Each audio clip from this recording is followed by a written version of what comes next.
Welcome back to the Four Rings Inn for another episode of City of Shadows. We return to Thalia as the long shadows of the Gallatin Mountains creep across the city as the sun gets low, and a Tyrval carriage winds its way through the streets, stopping in front of Larissa Lockward's tailory. A night of excitement and danger awaits the players. So I must ask, are you ready for a scary story? There's danger? Danger? There's danger?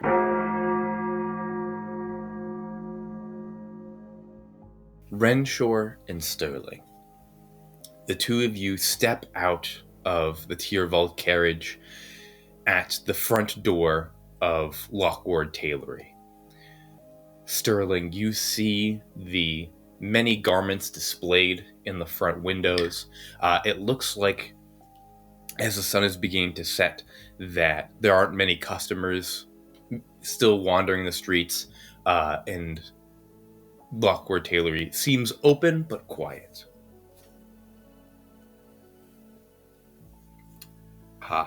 Pick out whatever you like. Anything? It's not my money. Noted. Within reason. Let's. I walked to the most It is- expensive rack. It is eventually my money. Yeah. Whatever looks the most expensive, that's what I'm going to look at. Yeah, you walk around. You see most of the clothes in this main lobby are for the common folk. There is one mannequin covered in a finely dressed suit, and then a second mannequin right next to it in a gray and blue dress. And there's a sign that says, for custom orders, see Viscount Lockward. We don't really have time for custom orders, unfortunately. Is there any dresses in the shop you took me to suitable for my date tomorrow? Probably. I don't know. I don't usually go dress shopping. Renshor, you remember that all of the clothing for high society was all upstairs with that Larissa Lockwood was making personally. So upstairs, there's more options. Okay. I'll try to go upstairs. I'm from Aubrey's perspective. Did we have to go behind a counter to go upstairs, or was it just... Yeah, you turn and you see that Kaylee Opalheart is once again working the counter. And as you kind of make your way over, she says, "Greetings, welcome to Lockward Tailory. Oh, Viscount Renshor. Viscount Renshor Tyrval. It is a pleasure to have you in our store." Oh, thank you. We Welcome back. Thank you. Good to be here, as always. We are looking for a dress. Hoping that it's for something nicer. But nothing custom. We just something maybe we can pick up today or tomorrow morning. Yes, of course. Give me one moment. Let me see if the Viscount is available. And you see she leaves the counter and walks upstairs as the last of two customers in the store that were just window shopping kind of leave, and Sterling and Renshor, you kind of have a moment alone with each other. So, what's your color? You seem kind of like a winter, maybe. No? A winter, meaning... Complexions would go best with winter tones. I never actually understood what that meant. I just... guessing. 1 in 4,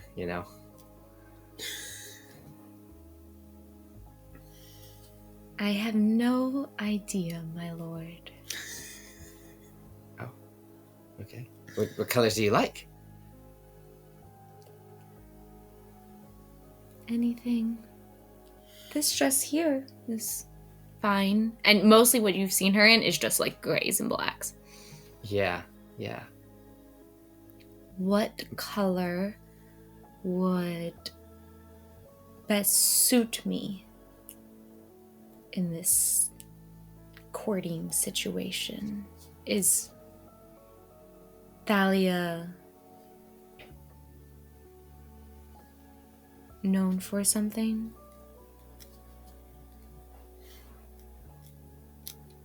I mean, are you looking to like wear the city colors? Because that's a statement.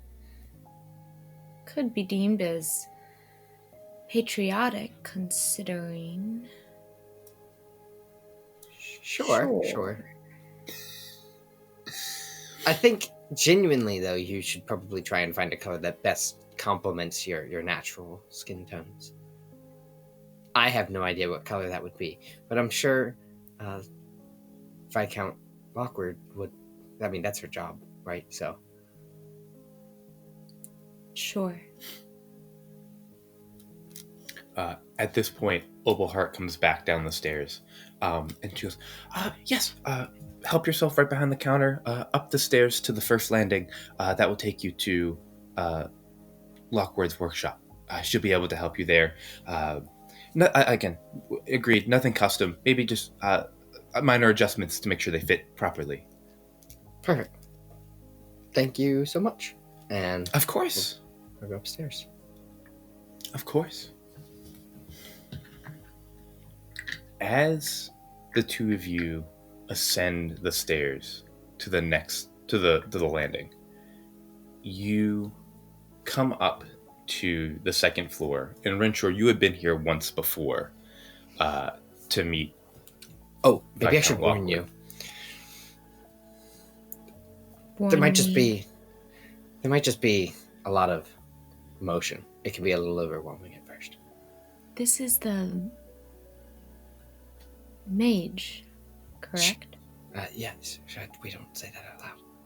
We're in a stairwell. Stairwells have ears. Do they? Specifically stairwells, yeah.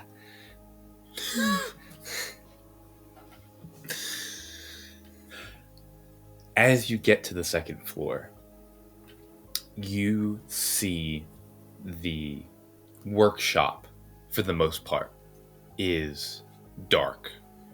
The shadows of the mountains outside block out any natural light that would come from the setting sun, and there are no lights in the interior, save for near the back where Renshor and Orianna and Eleanor had shared some wine with Lockward previously. There are a handful of candles lit back on the far wall. But as you come up, that little pocket of light casts long, dark shadows from the racks and racks of clothing that stand in this workshop.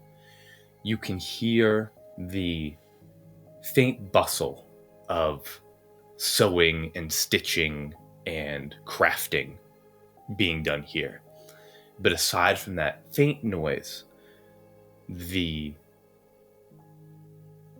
workshop is silent and dark as you come up and enter onto this floor. What an odd way to keep a shop. Well, it's late, you know? Viscount Lockward, are you up here? No immediate response.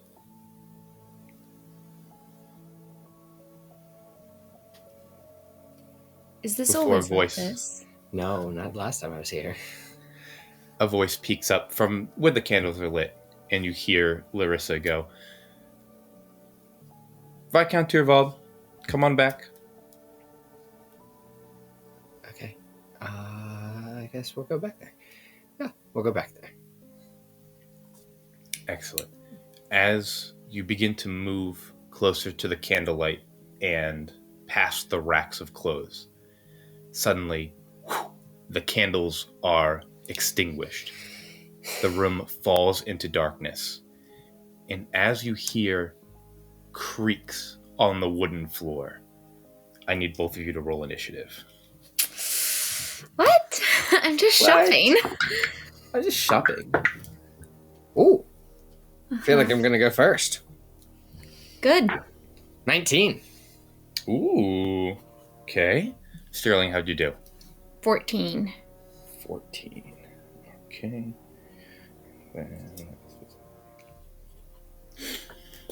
Excellent.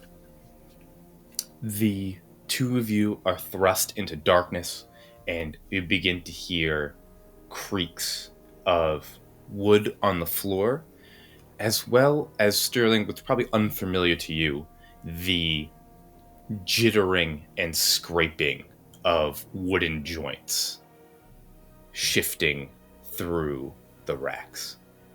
Renshor, you can act first. Larissa, what are you doing?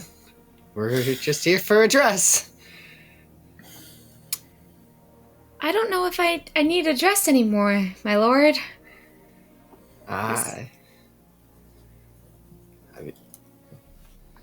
Next time I need a dress, I'll go to Redvor.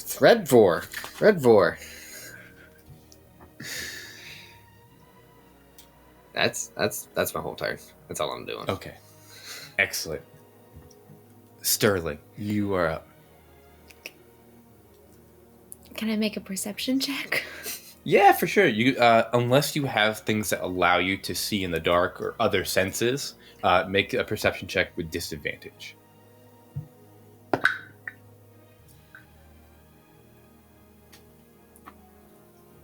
Yeah. Okay.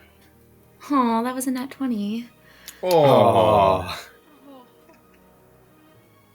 Okay. That's still IKEA 20. Whoa. You That's crazy. listen intently. On an IKEA 20, you hear the sound of these wooden joints clicking and shuffling towards you. You're able to distinguish distinctly 6 of these noises from around you, and you've noticed that 3 of them have moved into the space where you have come from, standing between you and the stairwell. Right.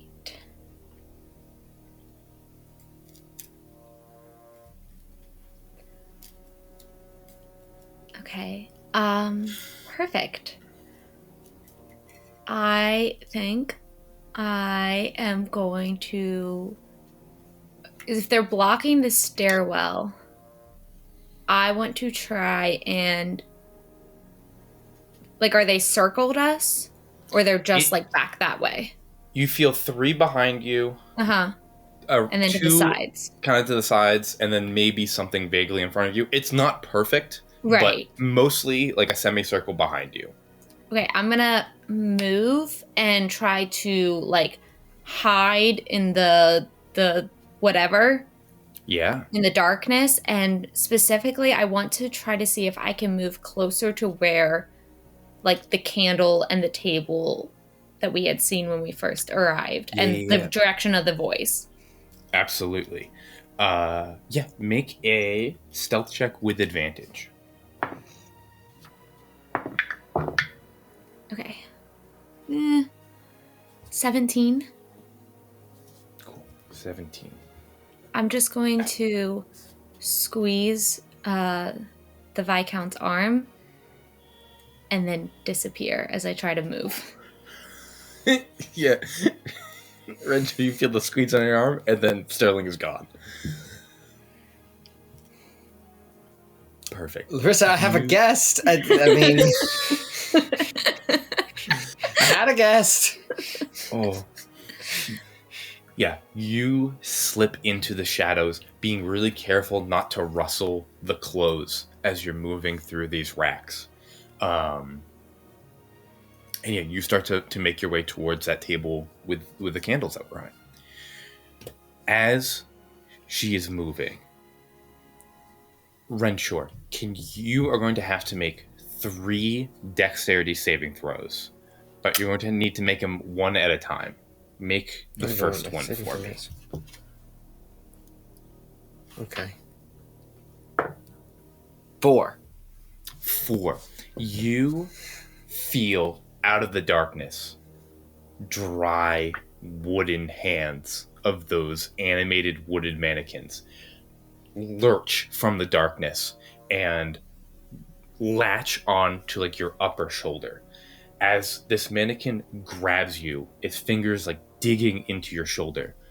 Make another dexterity saving throw, this one with disadvantage. 3.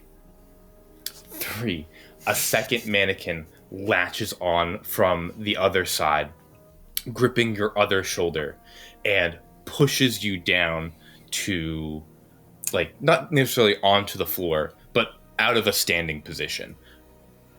Thrusts you down, and... Listen, this is fairly inappropriate.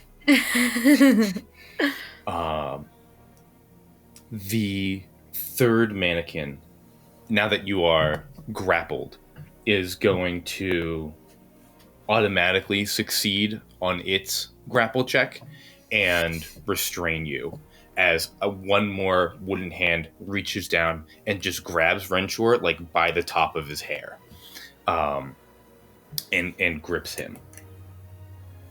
The other mannequins are going to make perception checks to try to find Sterling. Should have hid. That one doesn't. That one. Okay. One of the mannequins, Sterling, on your perception, you can hear it still shuffling towards you. But it isn't able to get to you. It just was able to... You think it's still tracking you. Okay. We bring it back up to Renshor's turn. Renshor, you are gripped, pushed to the floor. You got mannequins on both shoulders, and now one gripping your head. Is there anything you would like to do? If you would like to cast a spell, you cannot cast any spells that... okay. Nothing that requires somatic components. Only verbal spells, as your hands are locked in place. So like all of your spells. Yeah. Kind of like all of your spells. Larissa, this is I demand to know what is happening. I mean, this is highly unusual.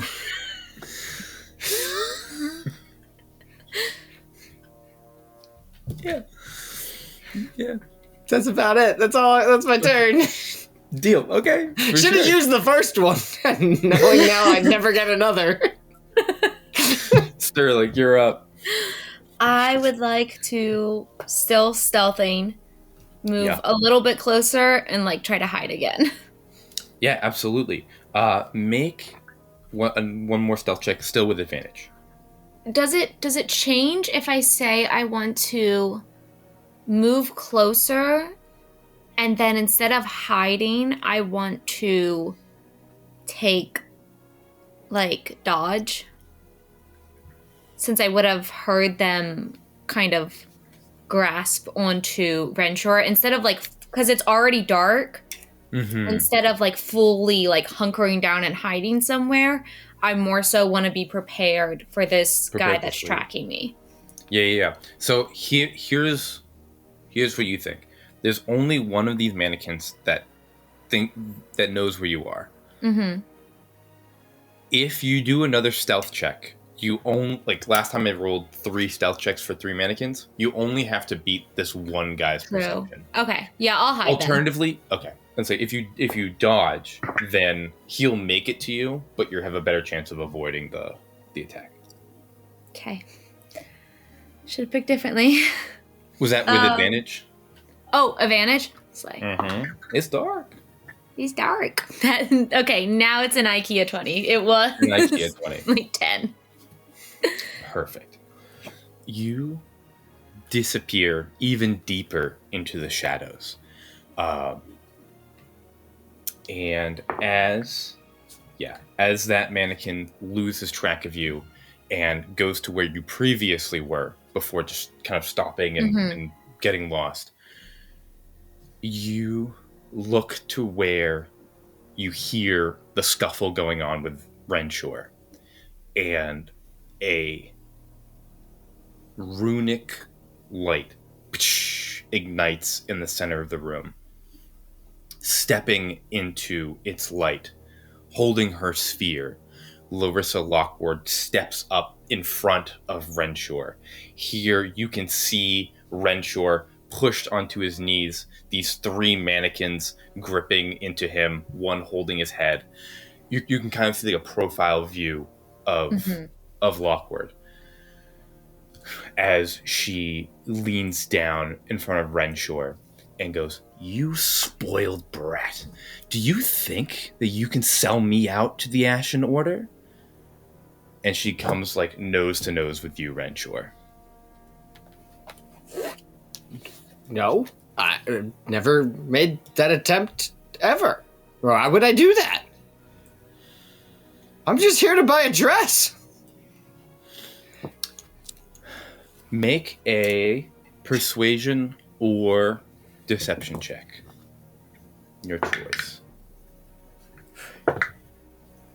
18? Okay. You see Larissa kind of backs away a little bit and says, "You're telling me that you and your cloak paramour come by here and snooping around, sticking your nose where it doesn't belong, and then days later, the Ashen Order is snooping around my shop, causing trouble for me? That's just merely a coincidence, Viscount Heir." I mean, unfortunately, yes. Yeah, I don't say that I didn't put my nose where it didn't belong, but it wasn't to do with you. We were trying to prevent all those depraved coming into the city. Clearly, it didn't work so well, but it had nothing to do with you. Why would I deem to sell you out? Clearly, you at least were my favorite place to buy garments.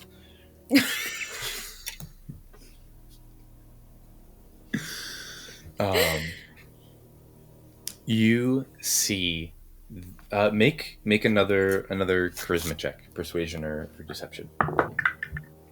Stop making me do these. It's just gonna get lower. 13.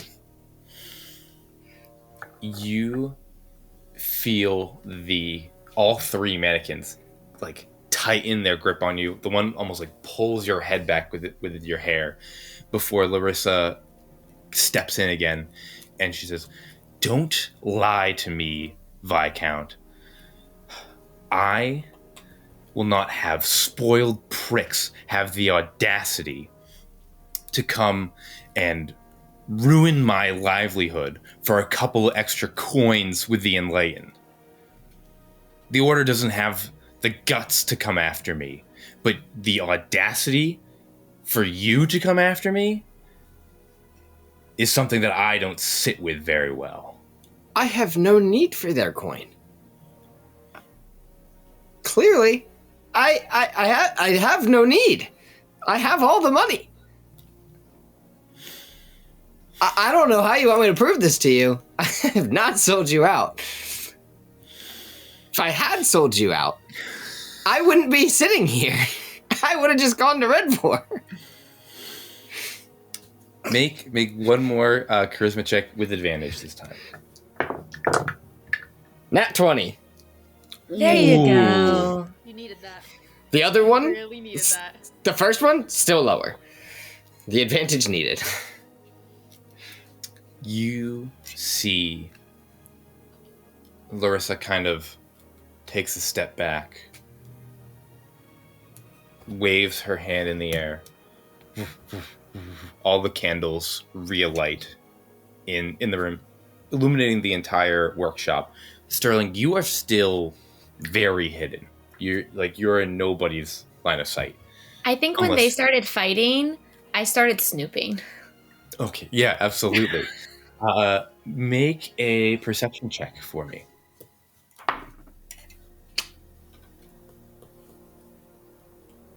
9. 9. You see a lot of pretty dresses. You see the table that she was apparently working on with the original candles has like a bright red dress that she's working on. You see she has some like papers and diagrams spread on the table, like helping her design this dress that she's making. On a 9, you don't really find anything juicy about Lockward, but you're hidden enough and your perception is just high enough. If you want to like steal a dress from her, you can like, where are you gonna put it? Yeah. You can steal, or if you want to steal like if you want to steal something small from her or something, you have that. Yeah, if there's like a little like trinket on the table, or maybe even just like a spare pencil, like just something, I'll pocket that. Yeah. And Me then and my klepto friend. Yeah, you get a sewing kit for sure. Perfect. And then like as the lights come on, if they turn or whoever can see, I think I'm just like lifting one of the dresses up and like holding it out like for size as they like turn and like see me. Yeah. The lights come on. Renshor, you feel the mannequins release their tense grip. The one holding your hair completely lets go and steps back. And Lockward goes,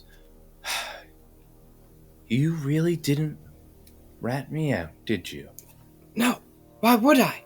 That doesn't help me at all. What the fuck is this? Oh, okay, this is why we came. You think I needed to buy a dress? This Hello. is the new Tyrval ward, Sterling Black. She is looking for a dress that I'm trying to pay you for. We need something kind of emergency, you know? Nothing custom, but like pick up later tonight or tomorrow morning, ideally. I have a date tomorrow. She has a date. I put another one back and grab another one. Yeah.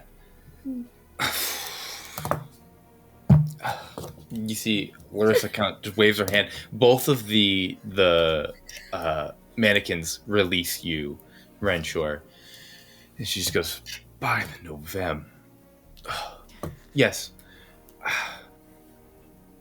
Apologies for the scare, Miss Black.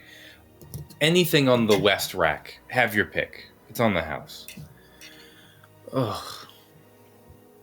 And you see there are clearly in other parts of the workshop, like dresses that she's working on, like 4 counts and such. Yeah. But the dresses on the west rack are absolutely fit for nobles. Beautiful set of dresses. You just pick one. It's for the inconvenience. Are you planning to harass all of your patrons from the past few weeks like this? I would suggest against it. She chuckles. You see she walks over to the table, grabs her glass of wine, waves her hand over it. It fills itself back up. I need to learn that. And she takes her mage hand out, and it carries the glass of wine over to you, Renshor. And she goes, "No, I only planned on harassing the ones that I believed were trying to blackmail me for higher status." Have you received blackmail? No, but not many people come asking about the Spindle Maiden, and then immediately following, the Ashen Order comes snooping about. They don't think I know. There's one of their lackeys comes in to window shop every day, and then has lunch right across the street. You can see much from the windows of the workshop. Fair.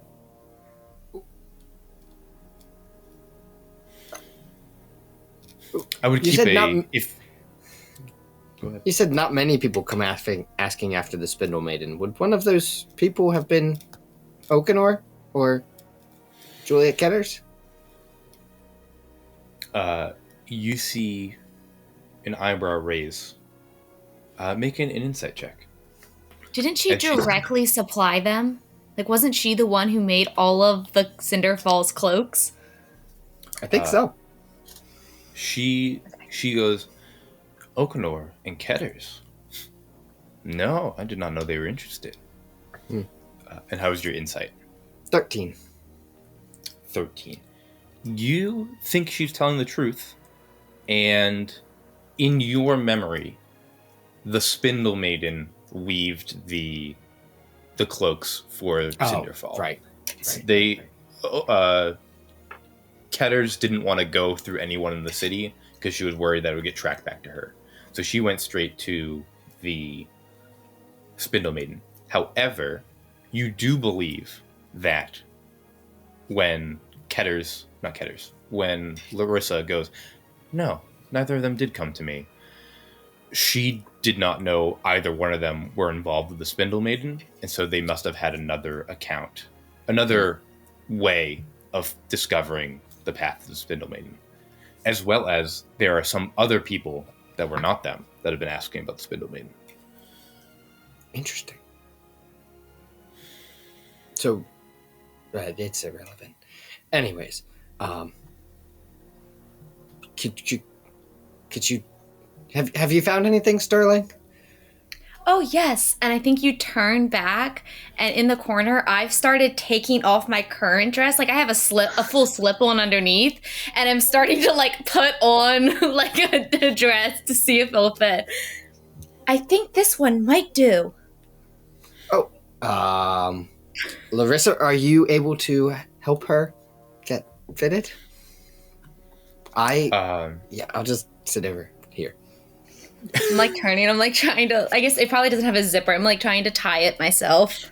Yeah, you see, as like you, not like stripping down naked, but as you strip your previous clothes and bring the other clothes, Larissa's like, oh, I don't know if it needs much fitting. She's kind of just looking Sterling up and down.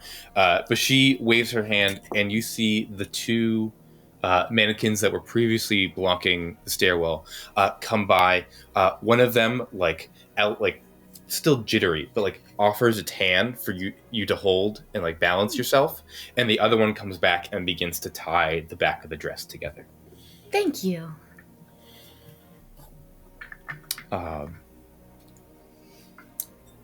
Is it black? This is like a navy blue, but it's so dark that it might as well be black. Of course. You see Larissa again kind of looks Sterling up and down and goes, excellent pick, Miss Black. Goes perfectly with your complexion. Thank you. And then I like start adjusting my boobs. I think, my lord, what do you think for my date? Are you dressed? Sure. Okay. I'll hesitantly turn back around. The robot's probably like tying the last little bits, but it's on. Oh, that looks good on you. I like the blue. That very patriotic. That's yes. Queen Rember's colors, right? Blue and something, yeah. Right? Blue and gold is all of Calidor. Yeah. It's very patriotic. Renshor, Larissa is going to look to you, and she's going to make an insight check as she's trying to determine what is the relationship between the Lord and his ward. I told her. She's my ward. No, he knows she's a ward. She wants to know if what's happening behind closed doors. You can make a persuasion or a deception check. Nothing. Your choice.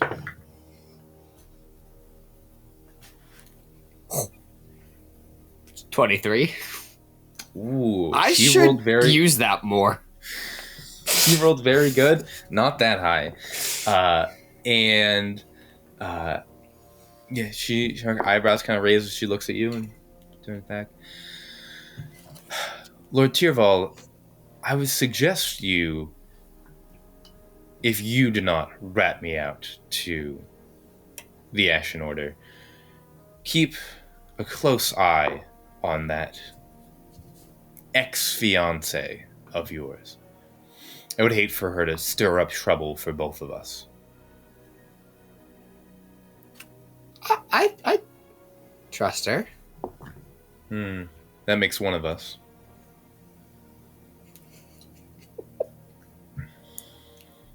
Well. Any alterations? Not altercations. That already happened. Any alterations needed on the dress? I go over to Lockward and I like twirl a little so that way she can see like how it fits. Yeah. She, again, looks you up and down and goes, if you would like the bottom hemmed a bit, we could do that, but the length is not inappropriate, nor is it not fitting. You said it is a walking date, correct? Yes, I believe he wishes to show me around the city. Then perhaps What a carriage. lucky boy. See, the issue is if you're sitting in a carriage, you want the hem to be longer, but if you're walking, you want it to be shorter.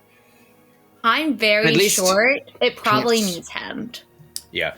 You see Larissa will take probably she's quick, 5 to 10 minutes tops, using both her hands, the help of the mannequins, and her mage hand as she moves and very quickly, hems your dress. Wow. She's like, but the rest of it, everything, the waist up, looks perfectly fitted. Incredible. Like that dress was made for you. The Lord will be paying for it. Oh, no. It's free. Oh, right. This one's for your convenience. Minor compensation for a misunderstanding. And It should Larissa give, will be lucky if we ever buy a dress again. I'll be lucky if the Ashen Order ever leaves me alone. I wouldn't count on it. That sounded like a threat. I'm just saying they're persistent. I'll change back into my original dress before we leave.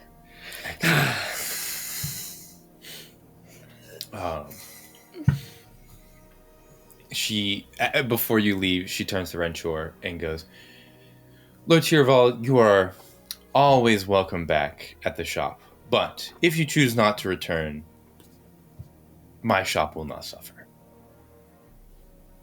Fair enough. Enjoy your date, Miss Black. Thank you. Good day. You are always welcome to return. At this price. Yeah. Okay. Farewell. You make your way back down the stairs. Opal Heart at the front desk goes, Were you both able to find everything okay? Oh, that is a lovely dress, ma'am. Thank you. Lockward does do the best work in the city. It is my opinion. Certainly. Do you want me to carry that for you? I'll probably carry that for you. You should probably put it in a box. Yes. Oh, yes, of course. And you see Opal Heart rummages around and gets you a box to place it in. She folds it for you, places it in. Excellent. I hope you had a pleasant time at Lockward Tailoring. Please come again. Perhaps. Farewell. Farewell. And as Opal Heart waves to the two of you, exiting Lockward Tailoring, dress in hand, maybe a bruised shoulder, and back to Tyrval Manor, I presume? Did you need Unless there's any other shoes stops. or anything? You have shoes? I think that will be all for now. Okay. Then back to the manor. Excellent. I promise if you went to a shoe store, you haven't pissed off any shoemakers yet, any cobblers, so you'd be fine there. But you, the carriage takes you back to Tyrval Manor. You probably return. It's probably a little after dinner now. It's probably like 6 or 7. The Tyrval Manor staff ensures that you are fed and taken care of. Is there is there anything you guys would like to do before turning in for the evening? It depends on your definition of turn in. I have a meeting? Renshor has things to do.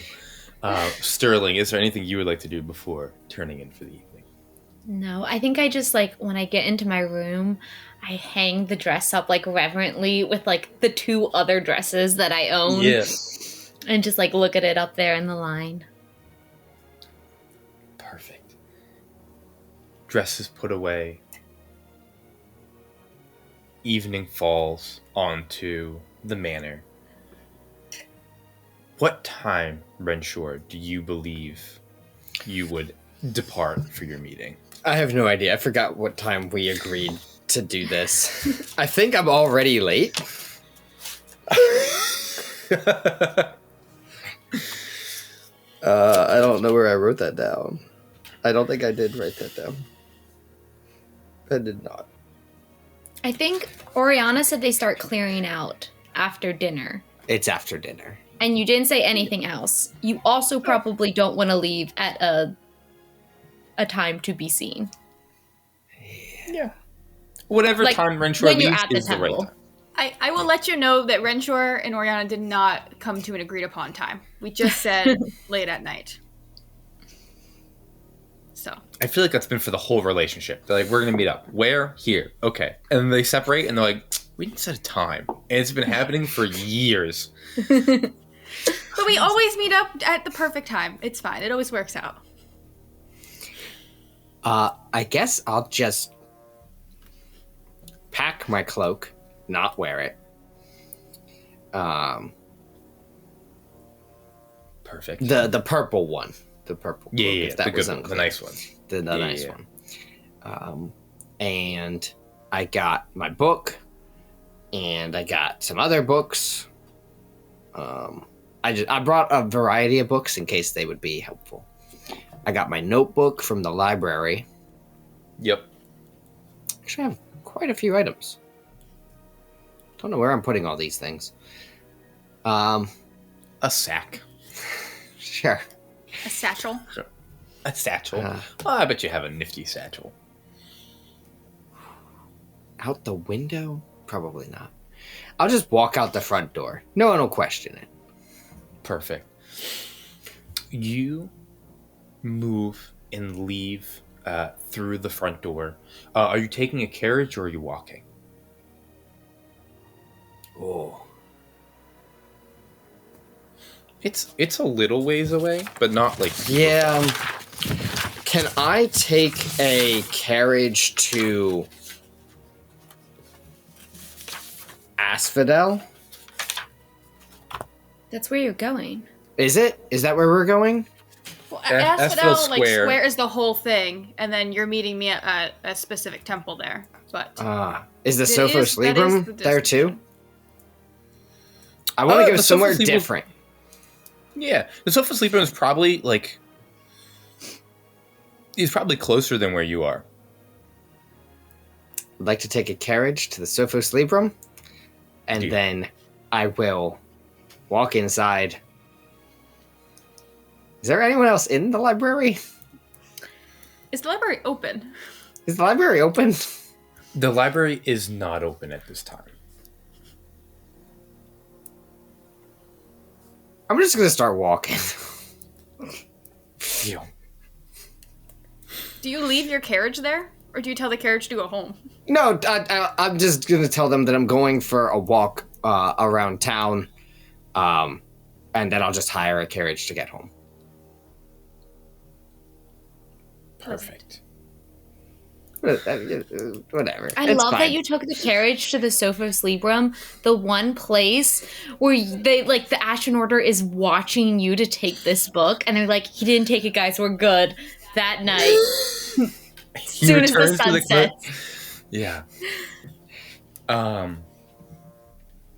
Sterling, if I could have you make a perception check as you are staying in Kazdeth's room, whose window faces the front of the house.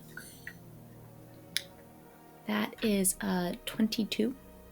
A 22. You, after you put your dress up and you're preparing for bed, you look out your window and you see,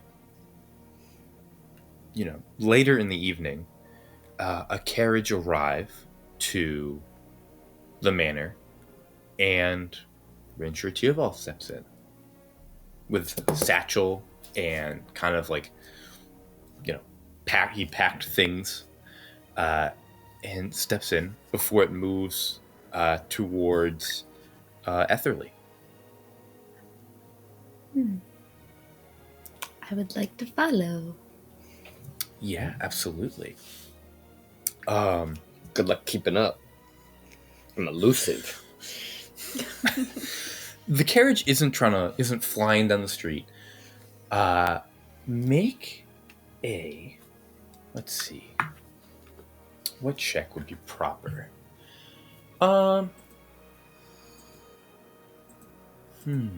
did they make these plans? What You weren't there. in the We library? made it at the library, I think. Okay. Or on like the carriage ride home.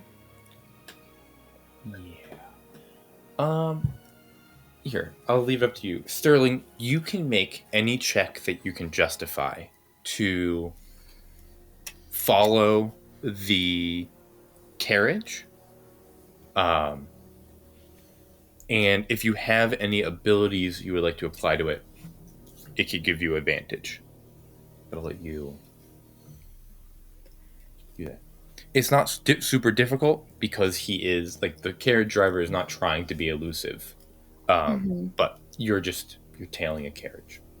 Yeah, I think I'll just do perception just to like kind of follow the turns that it makes because Yeah, I'm probably like just barely catching it as I go. Yeah.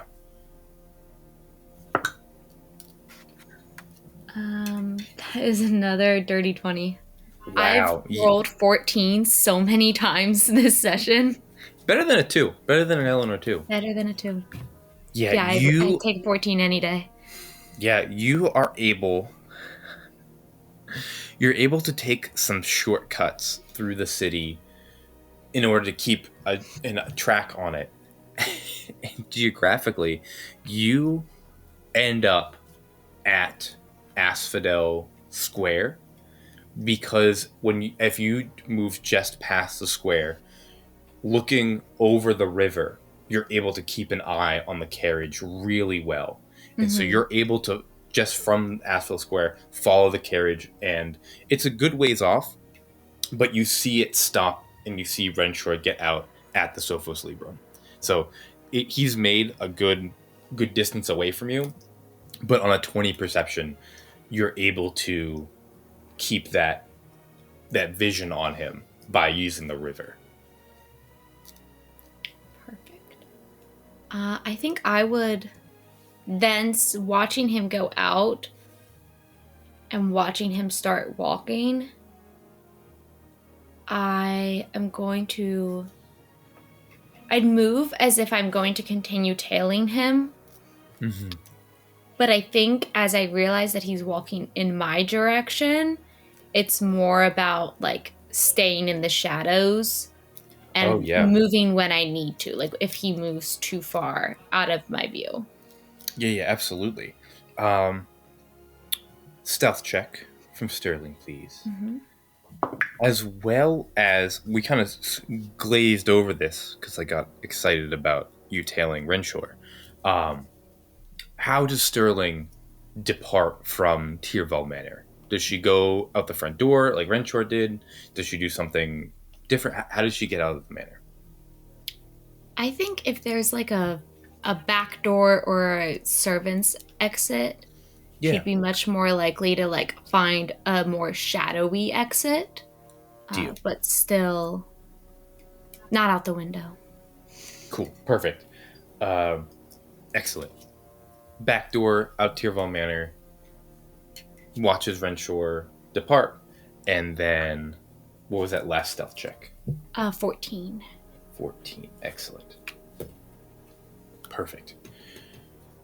With Sterling lurking in the shadows of the city, Renshor, you move towards Asphodel Square, I presume? Yeah. Cool. And Orianna, do you meet Renshor here at the square? Yes. I was probably here before he showed up. So did you see Sterling just walk into the square? That is curious. I If I don't have been think- waiting here. I don't know. I don't think she was like. I'm probably waiting near the temple, and so I don't think I can probably see Sterling from like wherever she is in the square. I mean, it's huge. If I was following him across the river, I'm assuming I would have been like not on the bridge, but like on the like riverbed walkway that we were at during the whole Dayborn encounter. So what I would assume, unless you looked my direction, but John's the one who chose to plant me there, so. That's true. Even if you did enter the square, your stealth beats Oriana's passive perception. And so unless Orianna is looking out for people, for Sterling, she's probably not going to find her. And so I'm going to say no, your paths did not cross. If it's a movie, you walk right past each other and each are just happening to look the way, and then, yeah. But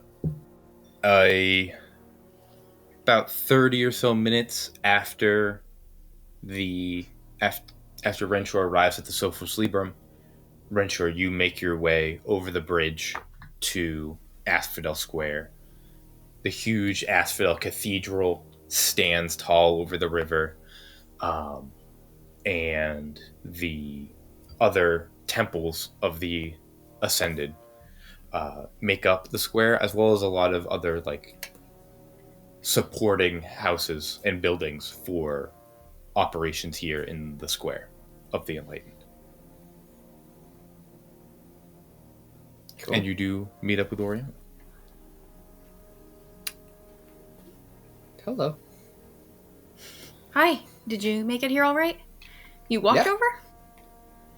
I took a carriage to the library and then went for a little walk. All right.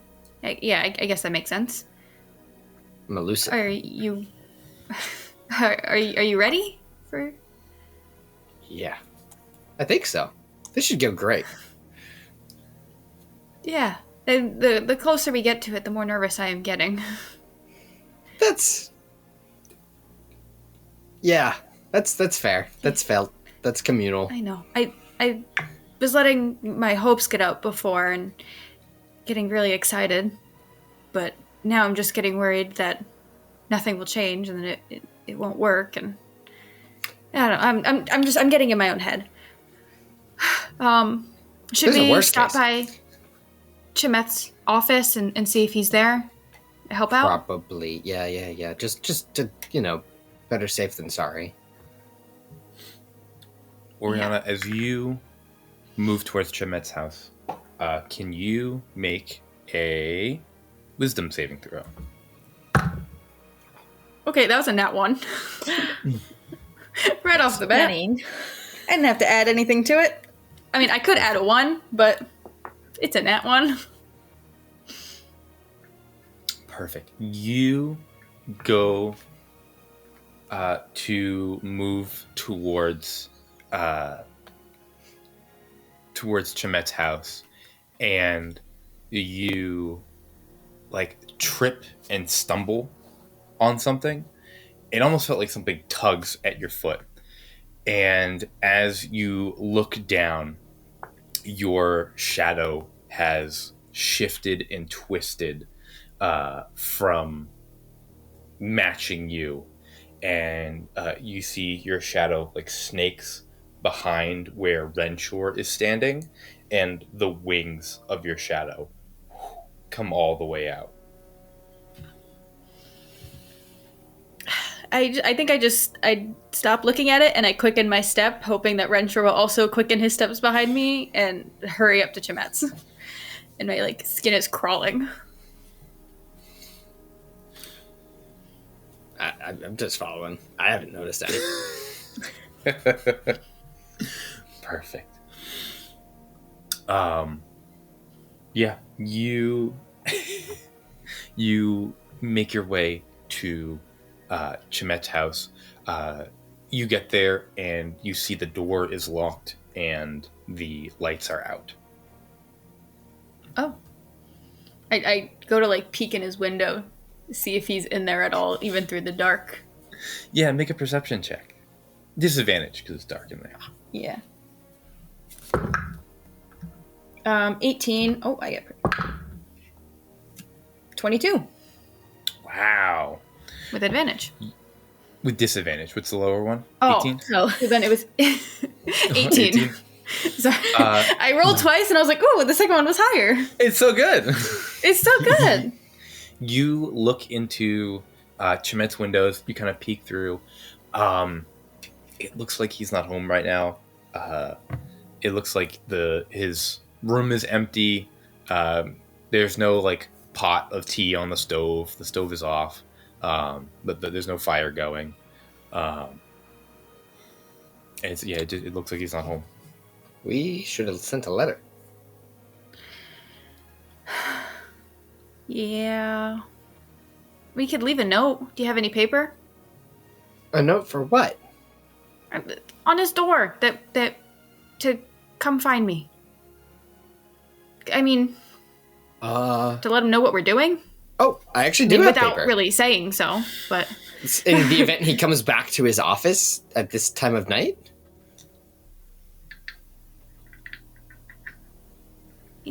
he usually stays here. Okay. I'll take I brought my notebook. Well, then the first time he sees it, early in the morning, it'll be the first thing he sees, and he'll know we can speak with him. Okay. I brought my notebook, so I'll just... Oh. I didn't really bring a pen, though. You have all the papers and notebooks, and... Is there no pen? Is there a communal pen somewhere around? I didn't expect to need to write anything down. Ah, yes, the communal pen of Thalia. It's a place of worship. There's pens all over the Everybody place. uses this pen. Everybody puts the pen back. The pen has not been taken home. This is the communal pen. I'm sure that if you go into one of the temples or the nearby buildings, I'm sure you can acquire a pen. Can I, real quick, because we've had this problem before, can I just try the door? Yeah. You try the door and the door is locked. Okay. Good. I had to check. Yeah. It's like he has Alright. pens in there. He does also have 4 or 5 spheres in there. Probably should leave his door locked. Yeah. You can try to pick the lock or break the door. I don't want to break the door. I'll just grab a pen from the next door office or whatever is nearby. The closest place I guess I could find one. It shouldn't be that hard to find a pen. Yeah, I'm not gonna. We're in the go administrative part of this. There's Yeah, gotta be you guys- pens! I like to imagine Sterling's watching from the shadows and she just watches you guys Scooby-Doo into all these different temples and coming out, poking out, no pens here! No pens here. Why didn't you just bring a pen? Oh, okay. I didn't think I'd need to write something down. I'm reading. All right. When we eventually find a pen, I'd like to quickly write a little note saying that we're trying something out. I think we figured it out. We'll be in the Temple of Amira. Or, if it's morning, contact me. And I don't even leave my name. Can you recap that letter real quick? No, word for word. You heard me. That's. Oh. I think we figured it out. Yep. We're trying something new. We're going to the Temple of Amira. Okay. If it's morning, contact me. Taped. Got it. I No didn't bring name. tape either. It's there. I found it when we found the pens. Okay. If not, I will fold it and stick it in the door crack. There you go. It is fine. I don't need the logistics of writing this note. Oh, it's very funny. Yeah, you leave a note for Chamet. I thought this was going to be way simpler than it ended up being. I'm sorry this was a lot, Renshor. I just wanted to let him know. I'm nervous. I'm scared. I just... Whatever it takes to help, you know? I realize this is a very emotionally charged situation, so... Yeah, absolutely. With all this bustle for the pen, Sterling, you absolutely are able. If you lost Renshor on his way here, you find him again. You're like, damn it, I can't believe I lost him. And then you hear him like, I can't believe I lost my pen. Yeah, and you're able to see them find a pen. I'm like, this is what they snuck out for? I thought they read a note or something. No, they just wanted to look for pens. That's fine. So yeah, I'd leave the note there, and then I think we head over to my favorite temple. Deal. You guys make your way into the Temple of Amira. It is late at night. There are no priests working the temple. There are no worshippers attending. And as you enter the silent Temple of Amira, we are going to take a quick break and be back shortly for more City of Shadows. Renshor's story begins in the attic of Tyrval Manor after the fall equinox ball, where he saw his ex-fiancée for the first time after the breakup. They found a dead body in the Quillen's study by a dark ritual, and learned that his grandsire painted the art that marked the secret vault. Curious, Renshor looked through his grandsire's chest of old belongings, finding the illegal runic sphere of mages and his grandsire's old personal journals. Before Renshor could take in what he found, a depraved attacked from the ceiling, first of many horrors to come. Over the next few days, Renshor, along with best friend Eleanor Quillen and ex-fiancée Orianna Lunaris, run into danger through attacks in the Temple of Ryan, or witnessing the depraved from before, now nicknamed Nell, you're welcome, getting horrendously larger in size. This leads to the High Priest of Thalia assigning none other than Orianna to guard Renshor at all times. While investigating the murder and force known as the Cult of Cinderfall, the highborns visit Lockward Tailory, and Renshor is shocked to find a mage openly practicing magic. She also tells them that the casting has never drawn in the monsters from the woods, despite the city's claim. This gives Renshor courage to really dive into his studies of abjuration magic, learning from the first-hand accounts of his grandsire. And when he and his friends are attacked in the back alleys of Etherley, he uses his magic to cloak them in shadows to safety. However, it comes at a cost, and he almost dies before being healed by a priest. Scars of purple veins left as proof of the damage. A week later from the ball, Renshor continues his tradition of sending letters to Orianna, but when she receives it seemingly in a state of panic and displeasure, he decides it's officially time to move on. But even still, deep down his heart holds out for his lost love. The highborns learn that Viscount Okanor is a leader of the cult after diving through the crypts underneath the city and bargaining with the ancient creature known as the Spindle Maiden. Renshor takes this information and makes a bold move in telling Okanor he knows of his dealings and he wants to help, a decision he hasn't decided yet if he's come to regret. This kicks off the con of his life as Renshor successfully convinces the Cult of Cinderfall he is one of them by practicing in the assassination attempt of Enforcer Dayborn, who will later tell them after being revived that he believes it was actually a doppelganger that attacked him, clearing Renshor's name entirely. Renshor uses his in with the cult as the first of Asha approaches and dons the mask of a stag on that fateful evening, joining the cult at the hearth for their ritual. However, he destroyed the real chalice containing his blood, an important ingredient, stopping the full completion of Cinderfall. It doesn't, however, stop the depraved as they pour in over the city wall and wreak havoc upon Thalia. Within the Fairchild Gardens, Renshor races to his friends, casting powerful magic. Just before he reaches them, Eleanor is torn to shreds by the depraved. Mourning his friend and city in crumbles, Renshor finds a new task to focus on. He must remove the dark curse over Orianna, no matter the cost. And just might do it, maybe even in this episode. Be sure to like this video to help us keep this crazy story going, and subscribe to stay up to date on all things City of Shadows.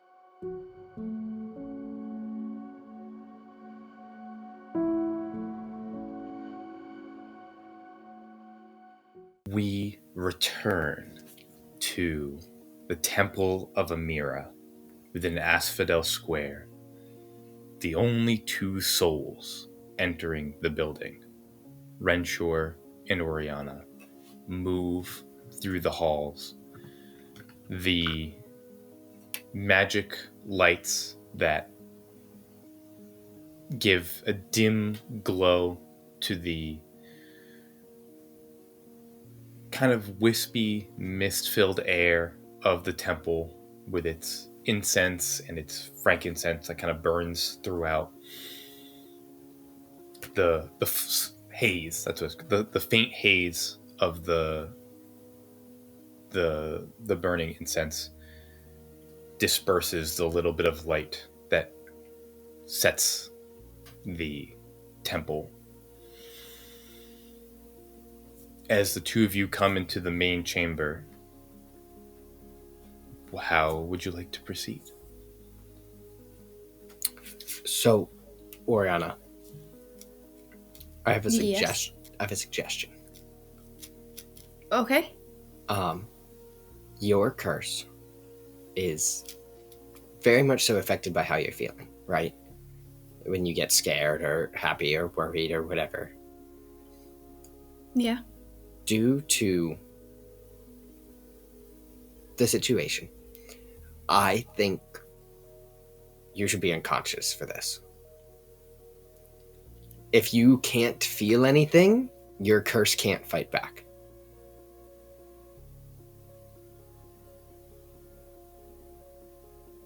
That makes sense. I can. How would you like me So to do that? that? That is the question, right? I have this big stick here. Well, we That's why are we so came in to the the Temple Temple of of Amira. Amira. Yeah, in the foyer are the big like mace spells used for like worship and all the masks and stuff. No, we And don't I need to do that. Glance over at them. No. So obviously, I have been thinking. My breath is starting to pick up a little bit here. It's okay. Breaths. I did not just have this idea. I have been thinking about this, obviously, for some time. I did steal a little tincture with a sleeping aid. At least that's what I think it is. At least that's what you think. It's not really labeled very well, but I'm pretty sure, 94% sure, this has a sleeping aid in it. Where did you get this? When did you get this? I stole this from the nurse's station in my manor. Oh, okay. I mean, sometimes Kazdan has trouble sleeping, so, there's just like... No, 100%. You got, yeah. I was just trying to think, I thought that this happened early in the campaign, and I was like, when did we steal potions? What did I do? No. It's just like, just a reduction of wormwood or whatever. Draft. Yeah. Melatonin, thank you. Chamomile. Stuff like that. Okay, so you want me to just try to fall asleep here? I think, yeah. Okay. Sure. If that's what we need to do, yeah, I'll do it. I'll try. And I'll grab one of the like ornate rugs and like mats that they have like rolled up in the front of the temple and bring one over. Where? Just here on the floor? Okay. And I'll roll out the rug and take the little potion that you have. There you go. I guess I'll just wait for you to fall asleep. As you're laying there, I'm just going to go back over my notes.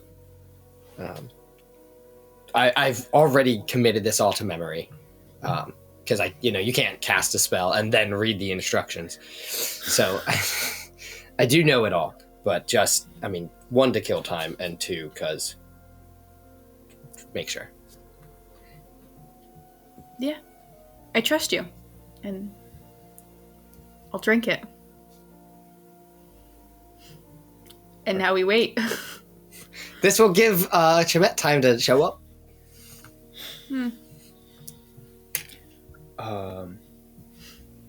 While you are waiting to drift into sleep, we're going to move outside of the temple. Sterling, you watch the two of them enter. What would you like to do? I would like to try to find a way if I can see in. I know that Temple of Amira has those skylights. Can I see, did they turn on lights in there? It doesn't really look like it. There's dim light coming from the temple. But should I put really a pentagram of candles around her unconscious body in the middle of this? It's a good look. Yeah, so I guess I'll just look for any low-level windows or anything that I can use to try to keep snooping. Yeah, you look around and there's not too many windows around the sides of the temple. You feel like if you want to get a view in, you either have to sneak in the temple or find a way to get to the roof.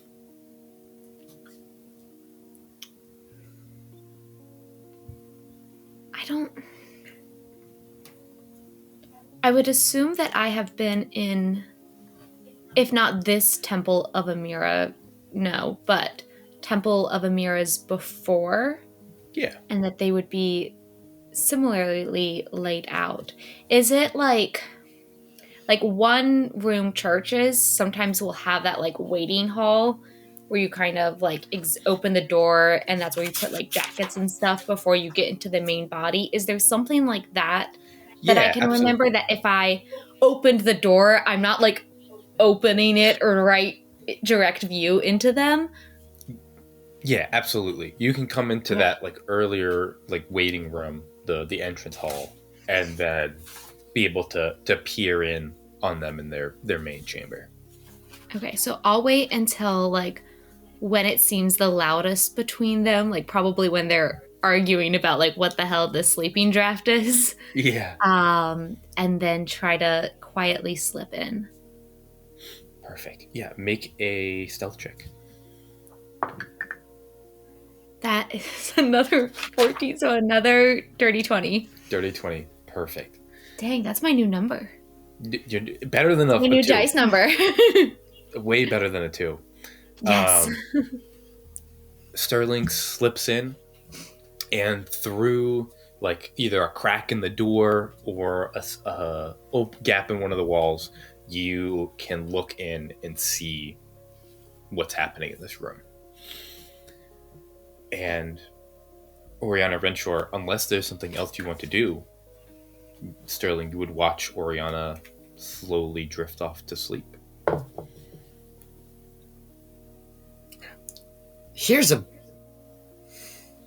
I'm trying to figure out how to word this.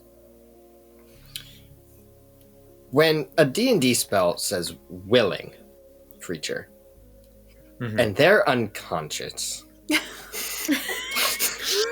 She gets to sleep and you actually...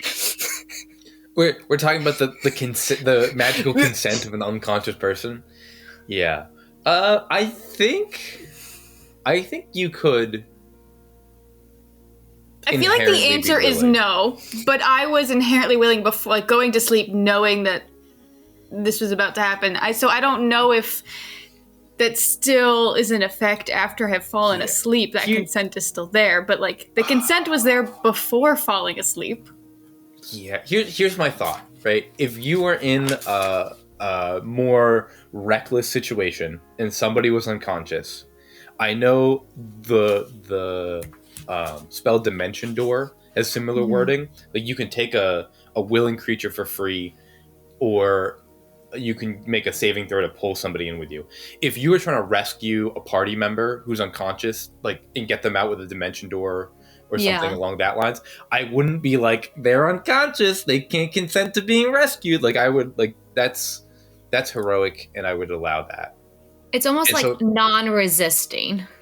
Yeah. As the spell takes effect, you, even unconscious, your sense of self has to still connect with it and be willing. Sorry to raise such a... No, it's a good question. difficult question. You have seen there are books in the library just about the consent of unconscious people in magic, and it's wicked funny.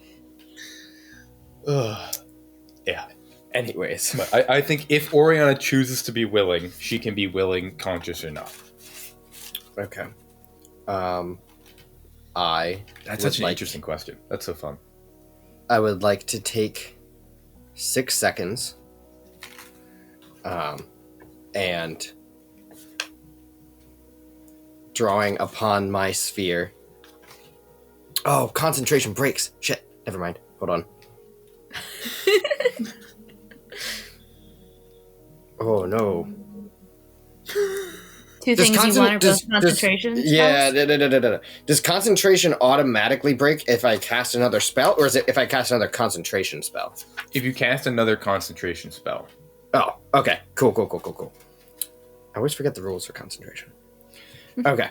I'm going to take 6 seconds, and I'm going to use my sphere and just touch Orianna on her arm, and a shimmering field will just kind of like aura around her body. We're going to start there. Okay. What does that spell do? That will give her a +2 bonus to her AC for 10 minutes. Excellent.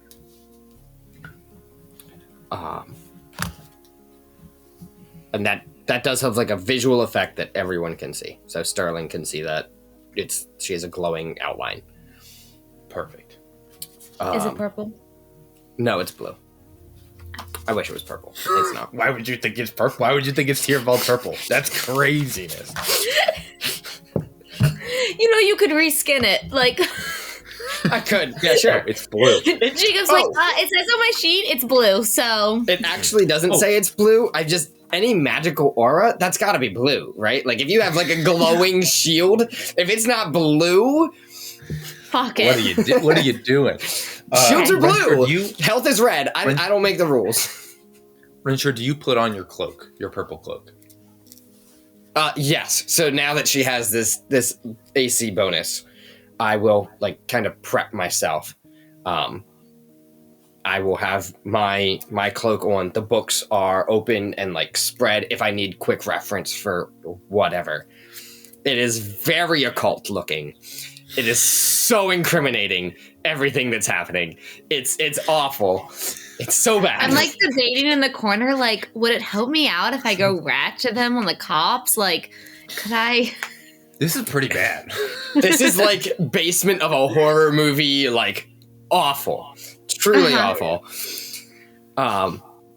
Renshor, when you put the cloak on, there's a moment as it comes over your shoulders where you remember that weird, like, psychic flash that you got when you put it on previously. And as it comes over your shoulder, there is nothing. It is just the cloak of your grandsire, and as it comes over, you simply reap the benefits of the magic of the cloak. Beautiful.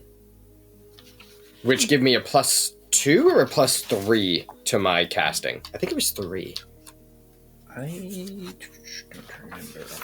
I can check. If you want to keep going. Okay. Yeah, if you can. When I cast that first spell on her, there is a non-visible shield around myself that is also there. That is part of my arcane ward that is slightly separate. I don't glow blue. Heck yeah. Only Orianna does. But I do have some health. And I'll tell you exactly how much it is when Aubrey tells me how much I have. Now, to the fun part.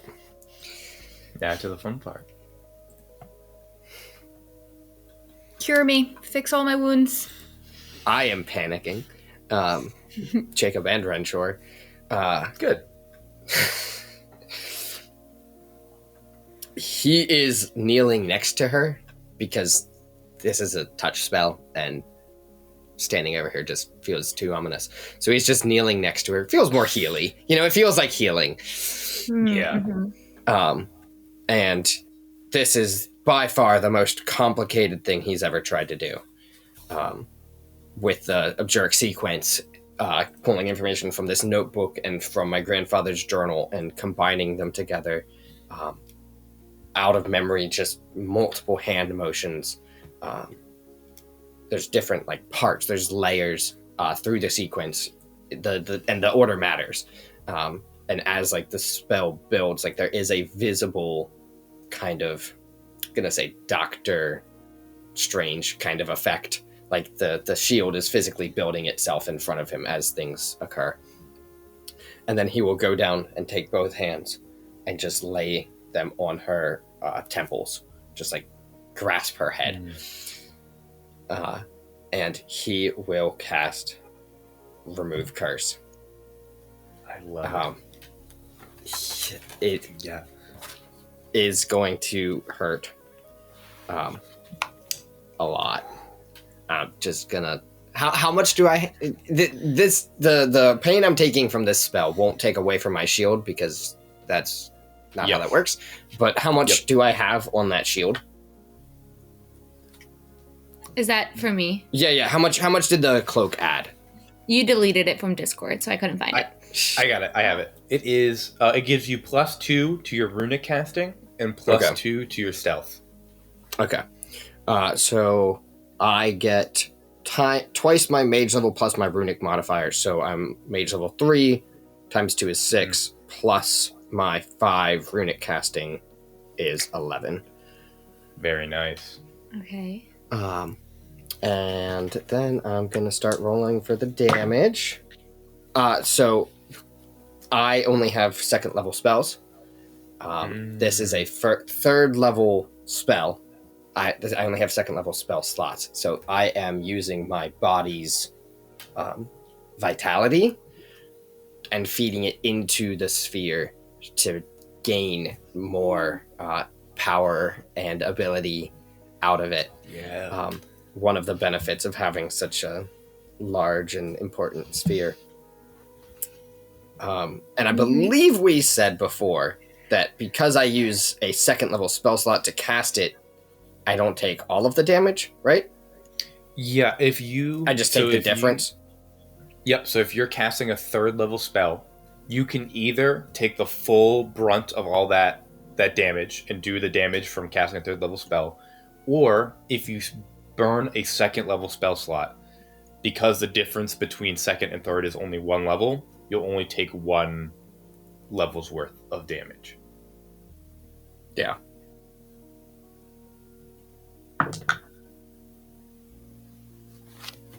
Okay.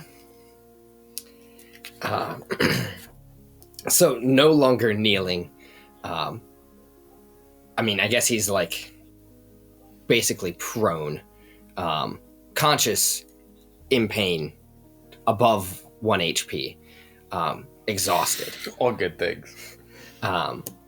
But prone next to Orianna, who does not have a curse anymore.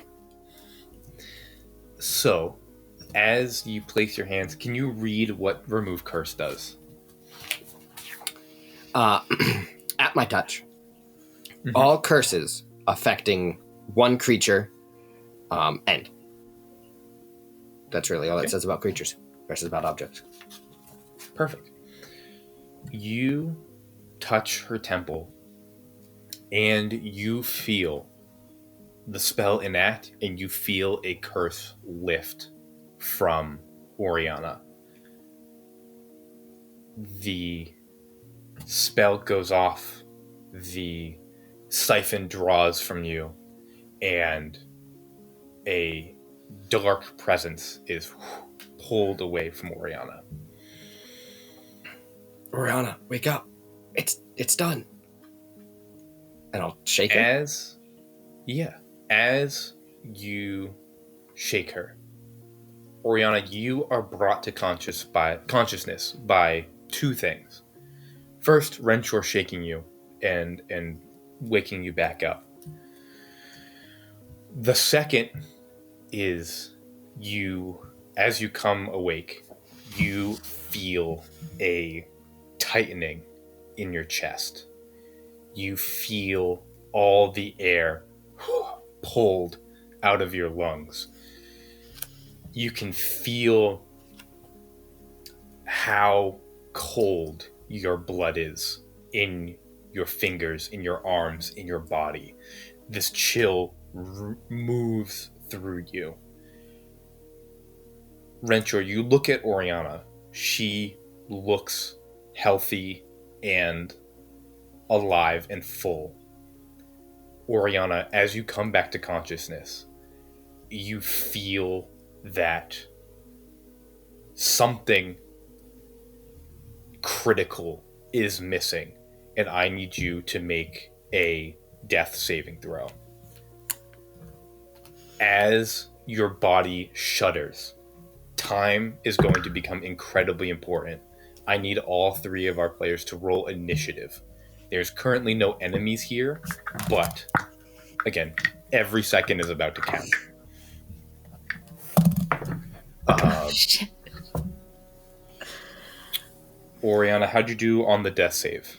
Actually, you don't have to tell me. Don't tell me. Take that back. Your death save. Orianna, how'd we do on initiative? 16. 16, okay. Renshor. 21. 21, very nice. Initiative is the only thing I can roll well on today. Sterling. 23. 23. Ooh. All right. So we have Sterling. What are you going to do? Yeah. Sterling, you do not have to act if you don't want to. But that is as we go second by second. That's our turnover. Starting with Sterling. You see Renshor cast the spell, and then you see Orianna's body shudder on the ground. And she does nothing else? Like, can Not yet. I almost assess the situation to see, like, what that shuddering is? Yeah. Are her eyes open when she's shuddering? I can probably not do much from back here, but either like an insight or a perception to see. Yeah.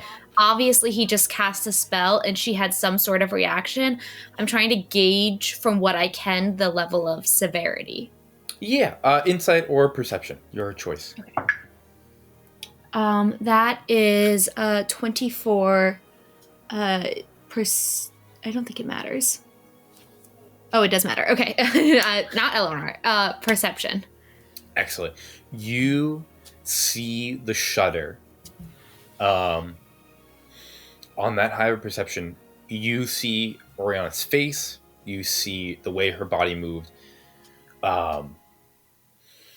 You, from what experience you may have with watching, coming from out of the city, watching magic being cast, you think something is very wrong. That something is critically wrong with Orianna. And Renshor, to answer your question, yes, her eyes are open. She's conscious. She's just dying. Got it. I'm not going to do anything in the moment, but I want to know that information. Okay. Yeah, absolutely. Renshor, you are up. Your turn. That wasn't supposed to happen. The book said nothing about seizures. I reach over, because I didn't pull these out of my bag, But in my bag, I'm rifling through it, and I have 2 blessed waters that I bought forever ago. I don't think they lose potency over time. Just in case, I'm going to give them a quick shake, and honestly, I'm just going to start dumping these down her mouth. Both? Yeah. I'm going to say this turn you can do 1 this turn. Okay. Cool. So you give Orianna 1 of the potions. Orianna, do you accept the blessed water? Yeah. As much as I can. Yeah, you drink it. You're like choking back on this water, but it will give you 1 successful death save.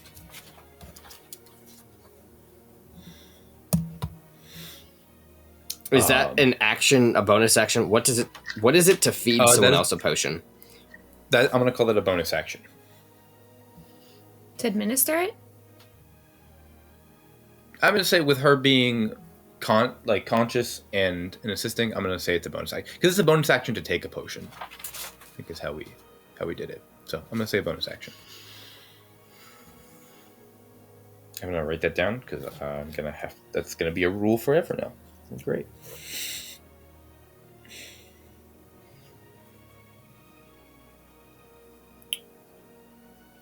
And then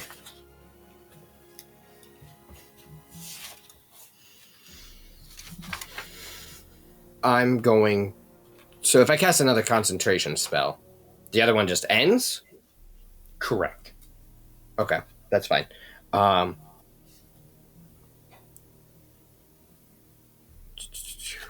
Wait, which one do I want? Sorry. She's just dying. She's just dying. Okay. So I'm going to then cast resistance, and okay. touch her again. This one she has to be willing for, again. But you're conscious now. I assume you're willing. Okay. You roll a d4 right now. Do it. 3. Your next saving throw, you can choose to add that to it, but only on your next one. Like you can't store it. Very nice.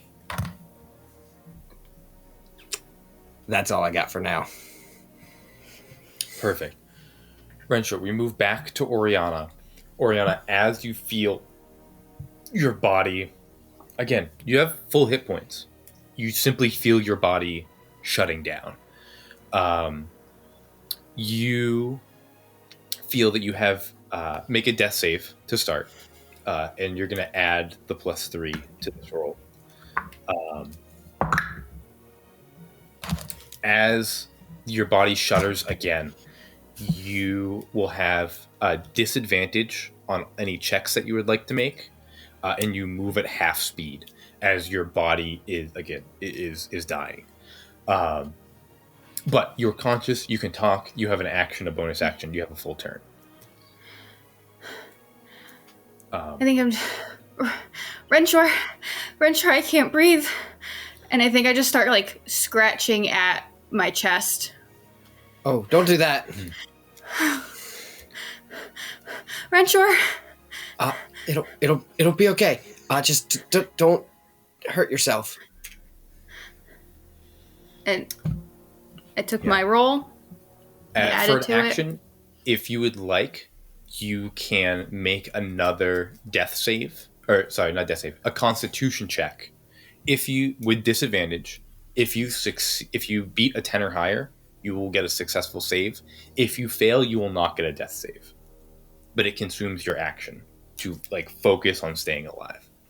Yeah, I'll do that. Okay.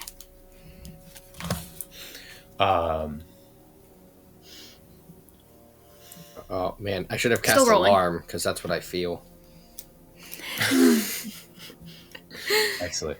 You do that. Also, Orianna, I need you, before the end of your turn, to make a wisdom saving throw with disadvantage. Okay. That's an 8. An 8. Perfect. Coming back to the top of the turn, Sterling, as you watch this scene unfold, make another perception check. Nat 20. Nat 20. You look into this room. Total of 27. You are aware that Orianna is dying. You can see her scratching at her chest. You can see the fear in her eyes and in Renshor's eyes. You understand that this is critically bad. You also, through the dim lights, watch Orianna's shadow shift behind the big statue of Amira. Her shadow grows to like the size of the statue, and from behind the statue you see these two huge black wings extend out. You watch Renshor's shadow twist and move. It brings up the hood. His shadow brings up the hood of the cloak, and as it moves its hands back, two huge antlers come out and extend as it reaches into its satchel and pulls out a black orb. And you watch as your shadow looks over to you and then crawls through the crevice and begins to crawl on the ground towards the three of them. That's what you see on a nat 20. You still have your action in your bonus action. Yeah. Can I assess from not the shadows, because I don't know what to do about that. I don't know what to do about that. Is a That's problem bad. for later. Yeah. For the cloak, can I assess if some type of magical healing, like the blessed water, if that would assist in this moment? If it is significantly less than what I just watched the Viscount administer. Yeah. You think on a nat 20, when you watch him give the magical healing, you think any sort of healing will not add to her hit points because her hit points are already full. They will, if you. So the potions of the blessed water. Yeah. Those will give a succeeded. They will give Orianna a successful save. If any spells of restoration are cast on Orianna, they will reset the death saves back to 0-0, but it will not stop her from dying.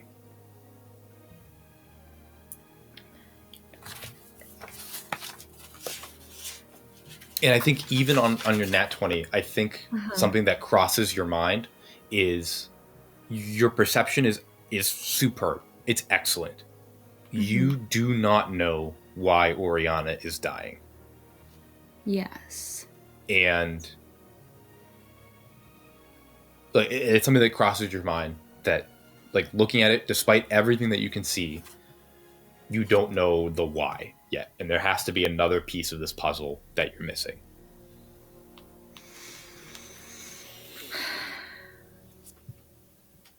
I really just like the situation's so tense, but it's like, well, what the fuck do you do? What do you know you do? what I mean? Like, there's no not idea. a lot of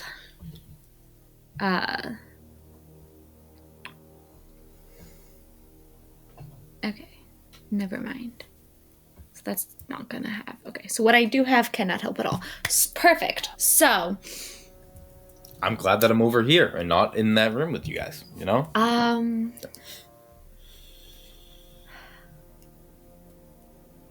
I'm not gonna do anything. I'm just gonna stay here and watch another round. I don't have anything.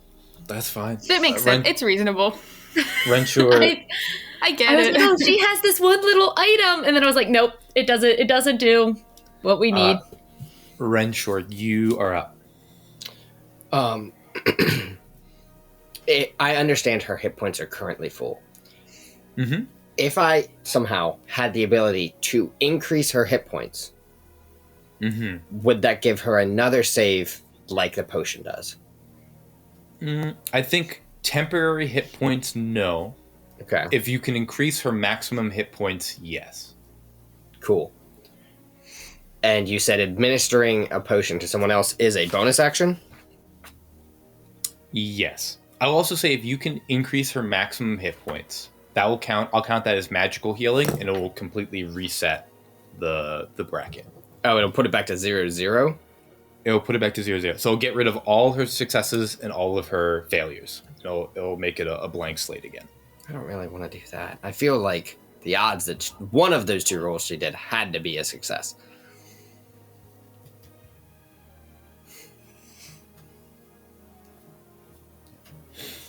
Orianna, Unless I they're know not. that you're keeping them quiet. Make sure that you let us know if you reach either will. side. You have another potion, don't you? I do, but if I'm going to reset it, I should do the But potion that was after. you shouldn't reset it because she has one successful save. I know. At least one. And so if you give her another one, she'd have 2. She could have 3. Yeah, I'm just going to administer the potion. Again. Orianna, you take another successful save. That is 3 saves. Oh, that's Cool. On 3 saves, you feel your body hold on for longer, but there is still something killing you, and it resets everything back to 0-0. You are still making death saves, but you can clear all of the failures. I was sitting at 2 and 2. So that was I a needed good that choice. That was a good choice. I didn't realize we had rolled that many. I didn't I realize rolled you'd 4 rolled. times. What? You rolled 4 times? I counted 2. Well, I guess I rolled... 3 times. and You then rolled 3 one times. of those saves is from the potion. Mhm. Yeah. And then another save was from the potion. So Yeah. both of the death saves that she made, she failed. Yeah. 2 from the potion, and then 1 from her Constitution check. So those were her 3. Yeah, that's Everything exactly else- what it was. I forgot about the Constitution check. Oh. The The Constitution Constitution check check- was a save, but my other death saves were fails. Yeah. The Constitution check cannot kill you. If you fail the Constitution check, it will just it's just a wash. But It's an extra chance to live. It's an extra chance to live. Yep. It's my will. It's my will to live. Yeah. I don't have shit for this encounter.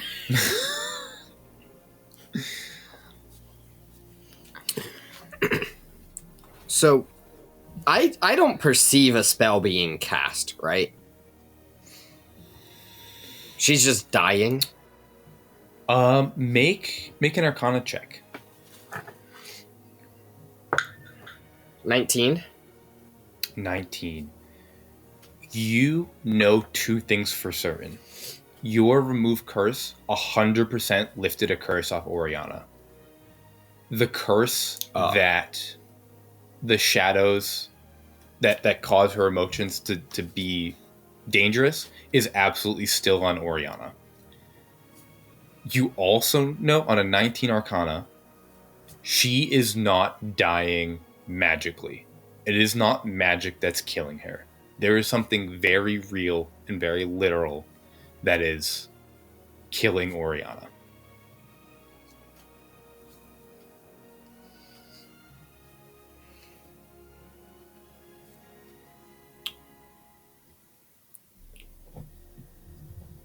This is one of those moments in life where one of the 2 decisions is a bad one.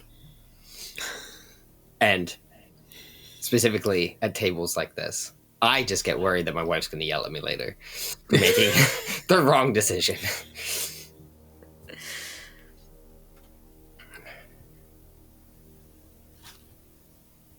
I'm going to cast Remove Curse again. Okay. You... But you're that on was the wrong high. decision. My wife's going to yell at me. You go to cast Remove Curse. I will say, as you go to cast Remove Curse, before any spell slots or any damage is dealt, as you go to do it, you see out of the corner of your eye, as you move, your shadow not move with you, and your shadow also start casting a different spell from its sphere. If that changes anything that you're going to do, it may not. But you Absolutely at this doesn't. point, That's not as much as that information is interesting. I have no idea what to do with that. Yeah, go for it. Same thing as before. The stacked Same. shield thing. Yeah. You know, we're just panicked doing it now, so hopefully I don't fuck it up. Same. Touch your temples. I'm down. How does that work? Does the spell just not take? Do I have any reaction towards this? I mean, this has to be a willing creature now, right? This one does not. Yeah. Oh. You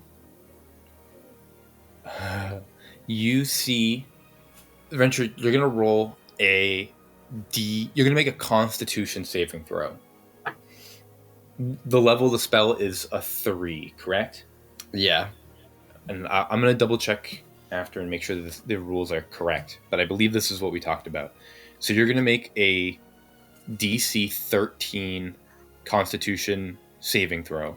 If you beat it, because it's a concentration check. Yeah, so DC 13 concentration save.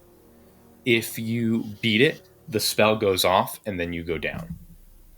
If you fail, you go down. The spell consumes you before it can go off.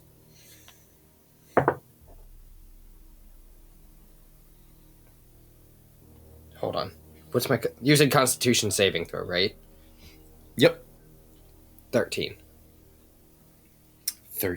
You meet it, you beat it, your spell goes off. And as it... I was really nervous when I rolled a 14. As it moves into as you touch Orianna and your remove curse goes off, as you begin to lose consciousness, you can feel the curse that binds Orianna is so much stronger than a 3rd level spell. It is so deep.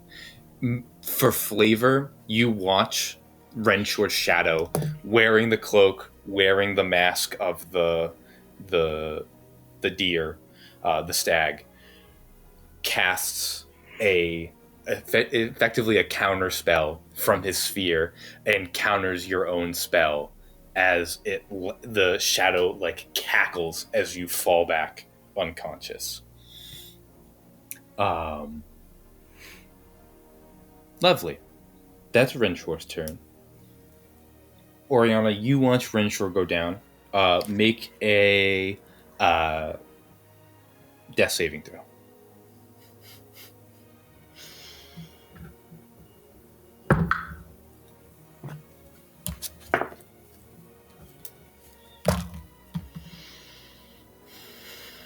Perfect. What would you like to do with your action? I don't know what I can do. I guess... I mean, he was right next to me, and so I'll try to, like, grab him and try to, like, shake him to try to wake him up, because I don't know what's happening now, and I can't breathe, and I'm in so much pain, and he's just passed out, and I'm just freaking out even more now. And can I do a medicine check while I'm making death saving throws on him? Like, can I pick him? I don't, like... Yeah, I don't know what I can do. Yeah, if you want to make a medicine check to save Renshor, sure, you're going to make a medicine check. You have to beat a DC 12, and it will give him a successful save. That will give you a fail. Are you playing... Is this condition our normal No, down. she is technically not down because she has all of her hit points. Okay. She is just taking death. So she's not doing the Medal of Valor stuff. She's Yep, exactly. Yep. separate. Yeah. So you will not take a failure for I it. will just try to shake him and get him back up because I need him. You do make this 16. medicine check with disadvantage because you're dying. Because you're dying. Because you're dying. 13. 13 still passes. Renshor, you can mark one successful save. Because I'm unconscious, can I just mark that as a second save? So up to you. So your choice. So you go down when your spell goes off. Don't go unconscious. It's up to you if you want to go unconscious. You can choose to pass out, or you could stay up. Make whatever you need to. Oh wait, Actually- but can he choose on his turn? And he has to wait till it's I his have to turn, wait till my right? next turn. Yeah, no, your next turn. Yep. I agree. So Renshor is still conscious, but down. Orianna's still conscious, but dying. I'm just like starting to like scream in agony as I'm trying to like assist Renshor now, but also like I feel like I'm like getting cloudy in the brain. I don't know what's happening, and I'm just crying out in pain. Sure. As you're reaching out and shaking Renshor, you feel one of the shadows reach out from the ground, grab you, and start to like pull you away from Renshor. As another shadow grabs Renshor and starts to pull you two apart. I'm gonna have both of you, because you're still up, make strength checks with disadvantage. It's not going to count against your death saves, but this is just you two trying to hold on to each other as these shadows pull you apart on the floor of the Temple of Amira. Is this disadvantage? Disadvantage for both of you, but strength checks. Oh, it could get worse. I rolled an 18 and a 3. I also rolled a 3 for a total of 7. For a total of 4. You are both pulled just apart where your fingers can just no longer touch as these shadows begin to drag you apart on the floor. You're not grappled by them, they're just yanking you away. Sterling, you're up. Witnessing all of this, Yeah. I will Run. close my eyes. Close your eyes! I am going to close my eyes and say, what is the worth of a pretty dress? There are right decisions, there are wrong decisions, and this might be one of those. And then I will open them and walk through the door, and I'm going to try and walk over to the Viscount. I don't know if I can skirt around the shadows since I've seen them. You see they're very focused on Renshor and Orianna, and as you come in, they kind of turn towards you, but you can make it around them. Sterling? Now, we must be quiet about this. And I'm gonna reach into my chest and like between my boobs, I'm gonna pull out a dark green berry. No, don't help me. Orianna. Give it to Orianna. I'm like on the other side of the room screaming. Go help her. Don't. It's a mess over there. Eat this. Please. Eat this. I'll eat the berry. Eat the berry. I don't know if he has to do it. I think he can do it on my turn. You can just shove it down my throat. Yeah, I'm gonna say that you feeding him is your bonus action. So yeah, you can eat it on her turn. And as you eat it, you are restored to 1 hit point. Very nice. Renshor, you were back up. You're at 1 hit point. We needed that. I'm gonna say because you did not you did not choose to fall unconscious, your arcane ward is still up. You haven't lost it. That was a good berry. I assume that was good. It was a bootberry. It was a bootberry. It's a bootberry. Warm. And then after you eat it, I'm just probably. Hey, you got to keep them one hand. You got to keep them close. What are you doing? I was trying. It doesn't matter. We have to help her. I have nothing that can help the cloak. But they perhaps may be hurting her. And I will point out all three shadows. Yeah.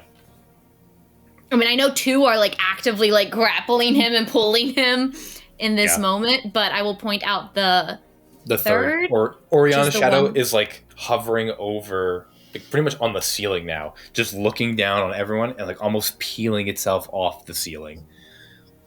Okay, and then if I have any movement left, I'm gonna just skirt away from the three shadows. Yeah, absolutely. You move back away. Renshor, you're up. I'm still being held, right? You are not grappled. Oh, you did. But like you can pull free pretty easily now that you are conscious and awake. I will pull free and stand up. Sure. I'm gonna run to Orianna. I have not been tracking my movement. Tell me when I can make it stop. Yeah, no, you make it to Orianna. You're not very far apart. And I get tug of war. I'm just gonna start pulling her away from the shadows. Yeah, absolutely. Make a strength check. 5? Beats it. The shadows aren't super strong. I rolled an 8 and they have a -3, so that is unfortunate. You are just able to get Orianna out of the grasp of Sterling's shadow, which begins to like get up on their hands and knees and begin to crawl towards Orianna as you're pulling her away. I'm just gonna start pulling her away and Sterling, come help me get her out of here. We have to get her away. Please.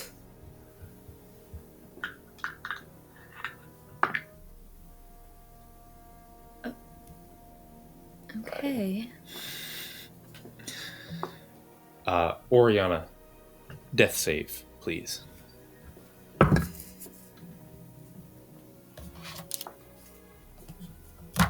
It has been noted. Perfect. And then you have an action if you would like to use it. As you're getting pulled away, if you want to use half of your movement, you can use some of your movement to try to help move with Renshor. And you have your action. You can dash for a full movement. Yeah, Renshor, as he was like running towards me, I was like reaching out towards him and grabbed his hand as soon as he got close, and I will like try to move forward as much as I can with him and help move forward with that movement. But I'm not gonna like dash ahead of him or anything. I'm gonna just help us sit like kind of following behind him if anything, because I'm feeling so weak now. Yeah. I will say for your action, if you want to dash, you can make his life easier on his turn as he pulls you, or you can make your Constitution check. I'll do a Constitution check. Yeah, deal. Okay. Perfect. As all the shadows in the room begin to move towards the three of you, Sterling, what would you like to do? They're moving towards me? I'm assuming that when you backed away, to get away from the shadows, you move closer to the exit to the temple. And so as Renshor pulls Orianna away, and everybody's now moving away, the shadows is kind of moving towards all three of you.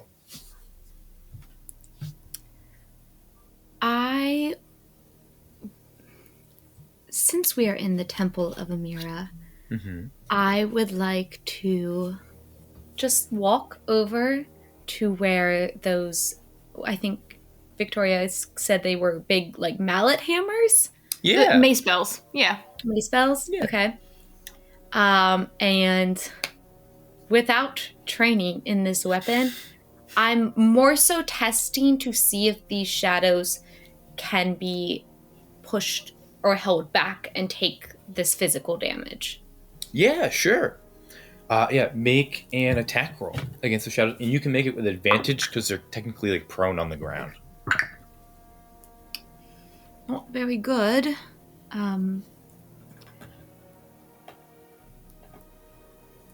7. 7. You slam one of the mace bells into the ground, and you see the shadow of Renshor like leaps back out of the way, and it physically moves him a little farther away from you, but there's no way to tell if it can deal damage as he like moves out of the way from your mace bell. Well, that was a waste. That's it. No. Help me pull her. I used my action to attack. If I have any movement left, I'm just gonna hike backwards. Yeah. Do you want to leave the room entirely, or do you want to still stay in the main temple? I'll leave the door open. Perfect. You push through the doors, opening them into the main entrance. And as you open the doors, you see that the front doors of the temple have also been opened, and rushing face to face with you is looks like one of the priests of the Ashen Order. Full face of facial hair, black hair pulled back, darker skin. You would not recognize him, but Chemet comes flying into the Temple of Amira. And as he comes face to face with you, Sterling, what you notice about this man first is as he comes rushing in one hand, he is holding an axe, a battle axe, which you can see that there are like holy sigils and holy carvings into the handle that make it glow ever so slightly. Around his vestments, you see he has like a black metallic chain that he has wrapped around him, and in his other hand, you see who the fuck is this guy? Ornate golden lantern, beautiful, intricate carvings all along it, a absolutely like beautiful masterwork of a lantern. Within it, you can see like pillars of wax all extending from the sides and from the gold to the heart of the lantern, which is in fact a pitch black beating heart. Boom, boom, boom, boom.